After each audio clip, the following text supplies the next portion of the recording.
Misha, ek het nie vergeet nie. Misha, dat ek het eers hoor, jy gaan nou deelneem aan hierdie Western Mounted Games. Ja, Is hierdie jou perd wat hier staan? ja. Kan ons gou net eers na die pragtige perd kyk. Wat is die perd se naam? Wolfie.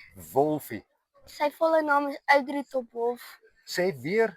Audrey Topwolf. Ja. So hy is yes, maar dis 'n pragtige perd, jong. Hoe lank is julle al vriende, jy en die perd? Ek het hom soos so laas jaar gekry, maar ons het so tyd saam weer gewerk en gebring. En ja, ons is nou al level 2. Julle is al level 2. Dis Ja. verskriklik goed. Dis verskriklik goed. En nou is jy hier in Parys met die nasionale kampioenskappe. Ja. Wat gebeur nou hier? Ek sien hier so 'n groot ring en baie mense wat hier so staan en dan sien ek ook die perde staan in 'n lang ry tot deur aan die kant. Wat speel hier af? Nou doen ons die trot up. Ons kyk die wetchecks en ons kyk mekaar se boekies, die mense hier so kyk ons boekies of alles reg is, dat die perd nie beseer is nie, hulle is nie siek is nie. So as alles reg is, laat ons mag ry.